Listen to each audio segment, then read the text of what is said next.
बारे में कहूंगा, और वो बात मुझे ये कहनी है कि उनकी हत्या कर दिए जाने के बाद वो थानेदार ने माथे में गोली क्यों मारी थी, पीठ में गोली क्यों नहीं मारी, छाती में गोली क्यों नहीं मारी, बाह में गोली क्यों नहीं मारी, माथे में गोली इसलिए मारी। कथा किसने लिखी मुझे नहीं मालूम, ये कथा क्यों लिखी गई, लेकिन एक कथा जिसने हमारी औरतों को, जिसने हमारी बेटियों को, जिसने हमारी बहनों को सदियों से खौफ में भर रखा है, वो किताब है।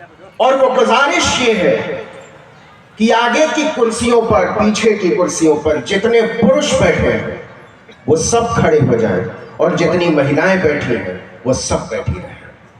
जितने भी पुरुष बैठे हुए हैं वो खड़े रहें, और हम नारा लगाएंगे, सावित्रीबाई की बेटियां जिंदाबाद, सावित्रीबाई फुले की बेटियां जिंदाबाद, जिंदाबाद जिंदाबाद, माता फातिमा शेख की बेटियां जिंदाबाद, जिंदाबाद जिंदाबाद, रमाबाई की बेटियां जिंदाबाद, जिंदाबाद जिंदाबाद। बहुत बहुत शुक्रिया।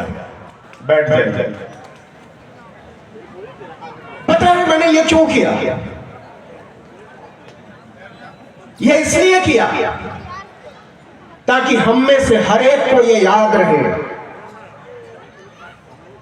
कि हम कोई भी लड़ाई उस दिन तक मुकम्मल तौर पर नहीं लड़ सकते जिस दिन तक हम अपने घर की, अपने ऑफिस की, बाजारों में, हाटों में, कॉलेजों में, विश्वविद्यालयों में औरतों को, लड़कियों को अपने बराबर नहीं मानना शुरू कर देते। इन औरतों का संघर्ष मर्दों के संघर्ष से बहुत बहुत बहुत ज्यादा है। मैं समझ पाता हूं कि कितनी चीजों से लड़कर, कितने लोगों के उलाहने सहकर, कितनी बातें बर्दाश्त करके ये औरतें यहां आई हैं, ये बच्चियां यहां आई हैं, ये लड़कियां यहां आई हैं कि कुछ नया सुनने को मिलेगा, कुछ सीखने को मिलेगा, कुछ समझने को मिलेगा। आप कहते हो कि संविधान खतरे में है क्या? पूछते हो कि क्या वाकई संविधान खत्म हो जाएगा? तो हम यहां क्यों हैं? किस बात के लिए? क्या सोच कर आए हैं? और यहां से अपने देश को, समाज को हम कहां ले जाना चाहते हैं? आपने सुना होगा कि अभी एक दिन पहले महाराष्ट्र में बहुत सारे विधायकों ने शपथ लेने से इनकार कर दिया। उन्होंने कहा हमें चुनाव पर भरोसा नहीं है, हमें नतीजों पर भरोसा नहीं है। अरे छोड़िए चुनाव के बारे में, चुनाव आयोग के बारे में, नतीजों के बारे में, हम तो आपसे यह पूछना चाहते हैं कि क्या आज आदमी का आदमी पर भरोसा बचा हुआ है क्या? क्या इंसान का इंसान पर भरोसा बचा हुआ है क्या? क्या मर्दों का स्त्रियों पर भरोसा बचा हुआ है क्या? क्या स्त्रियों का पुरुषों पर भरोसा बचा हुआ है? संविधान क्या है? कोई किताब है, सिर्फ कोई पन्ना है, कोई अक्षर है, या फिर एक भरोसे की गारंटी है कि इस देश में आदमी का आदमी में भरोसा हम कमजोर नहीं पड़ने देंगे। हम नहीं होने देंगे गैर बराबरी की बात, हम नहीं होने देंगे नाइंसाफी की बात, हम नहीं मरने देंगे सपनों को कोई अकाल मौत।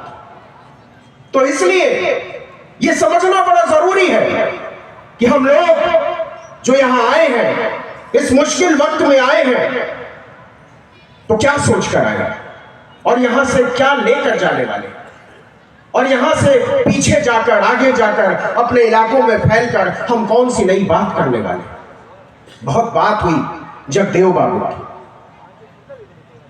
और मुझे भी एक लाइन कहनी है कि खतरा संविधान पर है, लेकिन संविधान पर खतरा कैसे आता है? संविधान पर खतरा आता है तब जब आपके सोचने का अधिकार आपसे छीन लिया जाता है, आपसे अपनी तरह की बात कहने का अधिकार छीन लिया जाता है, आपसे अपनी तरह की बात लिखने का अधिकार छीन लिया जाता है, आपसे अपनी तरह के सपने देखने का अधिकार छीन लिया जाता है। इसीलिए इस छिनैती के दौर में हम बात करने आए हैं कि हम बचाएंगे संविधान को। संविधान को बचाना मतलब अपनी सोच को बचाना है, संविधान को बचाना मतलब अपनी आवाज को बचाना है, संविधान को बचाना मतलब अपने सपनों को बचाना है। तो मुझे उम्मीद है कि हम सब कम से कम अपने सपनों को बचाना चाहते हैं, हम सब कम से कम अपनी आवाज को बचाना चाहते हैं, हम सब कम से कम न्याय को बचाना चाहते हैं, हम सब बचाना चाहते हैं शिक्षा और रोजगार के अधिकार को। इसलिए ये दौर बड़ा मुश्किल है, और मुश्किल दौर इसलिए है कि मैंने कहा कि एक लाइन मैं भी जगदेव बाबू के बारे में कहूंगा, और वो बात मुझे ये कहनी है कि उनकी हत्या कर दिए जाने के बाद भी जब जगदेव बाबू की लाश कुंठा थाना यहीं से 40 किलोमीटर दूर जमीन पर पड़ी हुई थी, तो थानेदार ने उनके माथे में गोली मारी थी। वो थानेदार ने माथे में गोली क्यों मारी थी? पीठ में गोली क्यों नहीं मारी? छाती में गोली क्यों नहीं मारी? बाह में गोली क्यों नहीं मारी? माथे में गोली इसलिए मारी क्योंकि उनका कहना था, ये ऐलान था कि हम कुछ भी करने देंगे, लेकिन आपको अपने तरीके से सोचने नहीं देंगे, आपको अपने तरीके से बोलने नहीं देंगे, आपको अपने तरीके के सपने नहीं देखने देंगे। इसलिए अरवल के लोगों, देखो दाऊदनगर के लोगों, ओबरा के लोगों, दरौली के लोगों, देखो बिहार के लोगों, भारत के लोगों, अपने सपने के हक में आवाज उठाओ, उठाओ न्याय के पक्ष में आवाज, जो आज आमादा है तुम्हारे अस्तित्व को कुचल देने पर। इसलिए मैं कहना चाहता हूं कि अपने आप को बचाओ, संविधान अपने आप बच जाएगा। अपने न्याय को बचाओ, संविधान अपने आप बच जाएगा। अपने सपनों को बचाओ, संविधान अपने आप बच जाएगा। और अगर खत्म ही कर देना चाहते हो अपने आप को, तो लिख कर जाओ, संविधान को खत्म होने से कोई रोक नहीं पाएगा। बहुत मोटी मोटी बात करना चाहता हूं आपके साथ। बात उठी कथा की, बात उठी प्रवचन की। आप में से हो सकता है कि कोई बात खराब लगे, हो सकता है कि कोई बात चुभे, लेकिन मैं यहां आपकी मातम कुर्सी, मिजाज कुर्सी के लिए भी नहीं आया।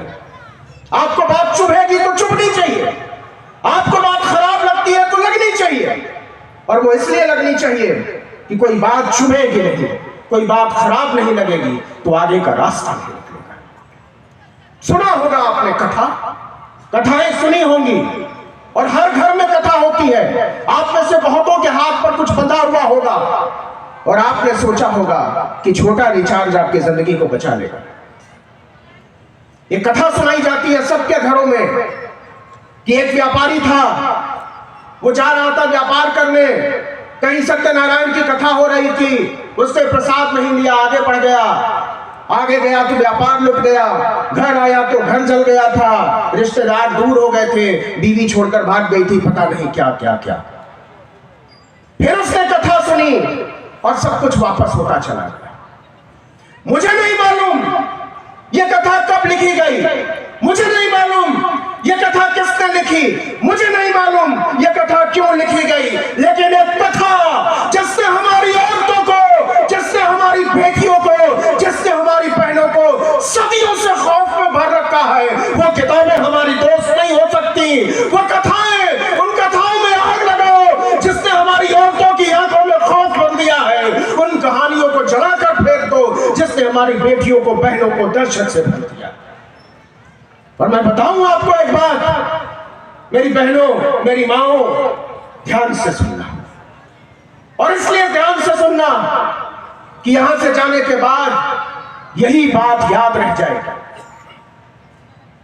पूरी दुनिया में, पूरे संसार में कभी भी, कहीं भी दबाए हुए लोगों का कोई इतिहास नहीं होता, कुचले हुए लोगों का कोई इतिहास नहीं होता, कालों का कोई इतिहास नहीं होता, दलितों, पिछड़ों, आदिवासियों, पसमानदा औरतों का कोई इतिहास नहीं। इतिहास पूरी दुनिया का इतिहास आक्रमणकारियों का इतिहास है, पूरी दुनिया का इतिहास विजेताओं का इतिहास है, पूरी दुनिया का इतिहास लुटेरों का इतिहास है। और जब से इस दुनिया में कालों ने, दलितों ने, पिछड़ों ने, आदिवासियों ने, पसमानदा ने, औरतों ने अपना इतिहास ढूंढना शुरू किया है, पूरी दुनिया में खलबली मची हुई है।